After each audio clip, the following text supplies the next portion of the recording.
அப்ப இவர்கள் இந்த மண்ணுக்கு நாங்கள் உரிமைகளை பெற்றுக் கொடுத்துருவோம் அப்படின்னு சொல்றத எப்படி இந்த மக்கள் நம்புறீங்கன்னு தான் தெரியல. இவர்கள் இதுவரை பெற்றுக் கொடுக்காத இந்த உரிமைகளை, இதுவரை இந்த நாடாளுமன்றத்திலிருந்து நமக்கு கிடைக்க வேண்டிய நிதியை பெற்றுக் கொடுக்காத இந்த நாடாளுமன்ற உறுப்பினர்கள் அடுத்த 5 ஆண்டு காலத்தில் இவர்கள் செஞ்சிருவாங்க அப்படின்னு நம்புறது ஏமாற்று. 75 வருஷமா ஏமாந்துட்டீங்க, இன்னுமா ஏமாற போறீங்க?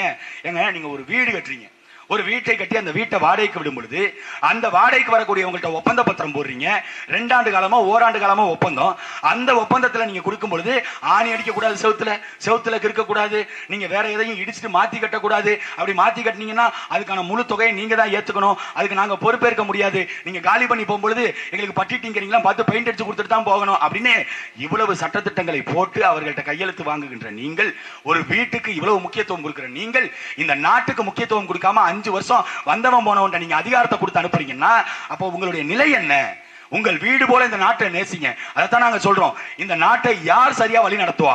நல்லவனா, இந்த மண்ணின் மக்களுக்கு உரிமைகளுக்கு குரல் கொடுப்பவனாக, எவனிடமும் எதற்காகவும் சமரசம் செய்யாதவனை நீங்கள் தேர்ந்தெடுத்து அனுப்பாம எல்லாரையும் கூமுட்டைகளாக தேர்ந்தெடுத்து 39 கூமுட்டைகளை பாராளுமன்றத்துக்கு அனுப்பி அந்த பாராளுமன்றத்தையே காலி பண்ணி வச்சிட்டீங்க.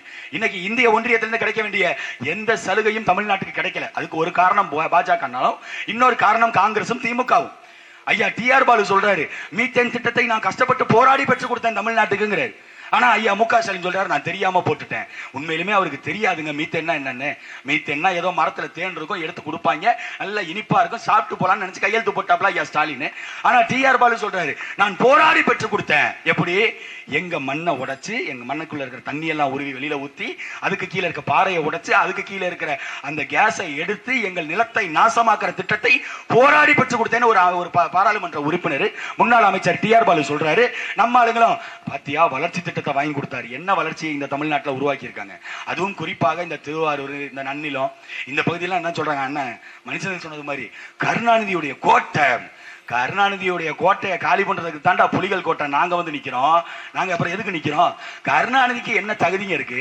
எதுக்கு எடுத்தாலும் கருணாநிதி பேரு. மகளிர் உரிமை தொகையா, அதுல கருணாநிதி பேரை போடு. பஸ் ஸ்டாண்டு கட்டுறியா, கலைஞர் கருணாநிதியுடைய பேரை போடு. ஒரு நூலகம் திறக்கிறியா, கலைஞர் பேரை போடு.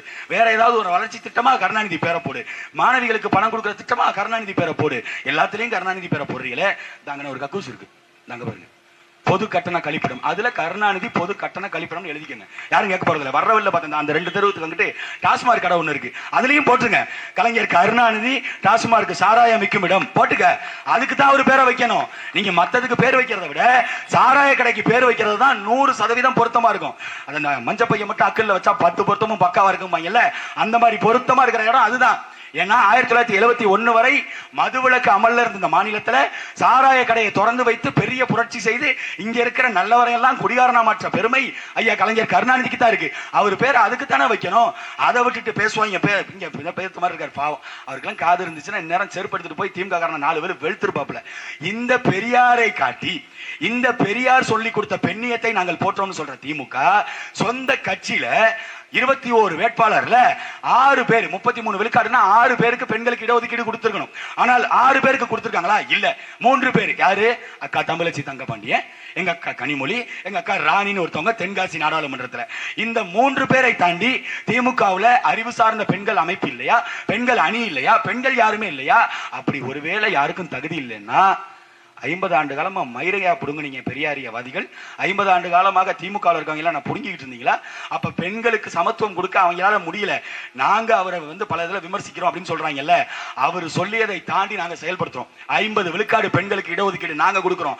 நாங்கள் சமூக நீதி பேசுறோமா, அவங்க சமூக நீதி பேசுறாங்களாங்கிறத நீங்களே பாருங்க. பொது தொகுதியில தாழ்த்தப்பட்டவர்களை நிறுத்தக்கூடாது. திமுக அதுல உறுதியா இருக்கு. எங்க அண்ணன் விசிகா திருமாவளவன் என்னதான் இந்த திமுக கூட கூட்டணியில் இருந்தாலும், என்னதான் அவருக்கு பாஜக இருக்கணுங்கிற நோக்கம் இருந்தாலும், அவரு சனாதனத்தை எதிர்ப்பேன்னு சொல்லிட்டு ஒரே ஒரு பொது தொகுதி கேட்டார். 1999 பொது தொகுதி கேட்கும் பொழுது ஐயா கலைஞர் கருணாநிதி அவர் சொன்னாரு, பொது தொகுதிக்கெல்லாம் நீ ஆசைப்படலாமா போயா அப்படின்னு சொன்னாரு. ஆனா அதுவே ஐயா ஸ்டாலின் இன்னைக்கும் ஒரு பொது தொகுதி கொடுங்கன்னு ஐயா மாநிலத்தின் முதலமைச்சர் மு க ஸ்டாலின் கேட்டதுக்கு, எங்க அண்ணன் திருமாவளவன் கேட்டதுக்கு கடைசி வரை கொடுக்கல. இது சமூக நீதியா? இப்படி சமூக நீதியை இவர்கள் நிலைநாட்ட மாட்டாங்க. எங்க அண்ணன் திருமாவளவன் காலப்போக்கில் எங்க கூட வந்துருவாரு. எங்க அண்ணன் அன்புமணி ராமதாஸ் எல்லாரும் இங்க வந்துருவாங்க. ஏன்னா அவர்களுக்கு தெரியணும், இந்த பிள்ளைகள் பேசுறது சரி, அவங்களுக்கும் தெரியும் பிள்ளைகள் பேசுறது சரி, இவங்க வளருவாங்க, இவங்க வளரும் பொழுது இவங்களுடைய வெற்றிக்கு நம்ம துணை நிற்போம்னு எங்க அண்ணன்கள் எங்கள்கிட்ட வரத்தான் போறாங்க. இது நடக்கும். இந்த திமுக அதிமுகவை குழி தோண்டி புதைக்கின்ற காலம் வெகு தொலைவில் இல்லை. இந்த பாஜக காங்கிரஸை தமிழ்நாட்டில் நுழைய விடாம நாம கடைசி வரை உறுதியாக களத்தில் நிற்போம். இந்த தொகுதியில் போட்டியிடக்கூடிய கார்த்திகா அவர்கள் பொறியியல் படிச்சுக்கோங்க, ஒரு பொறியாளர். அவர்களை தேர்ந்தெடுத்து இந்த நாடாளுமன்ற தொகுதிக்கு வேட்பாளராக அண்ணன் சீமான் அவர்கள் களத்தில் நிறுத்தியிருக்காரு. அவரை வெல்ல வைக்க வேண்டியது உங்களுடைய வரலாற்று கடமை. அந்த வரலாற்று கடமை பின்வாங்கிறாதீங்க. ஒளிவாங்கி சின்னத்தில் உங்கள் வாக்குகளை செலுத்தி அக்கா கார்த்திகாவை நாடாளுமன்றத்துக்குள் அனுப்புங்க. நன்றி, வணக்கம். நாம் தமிழர்.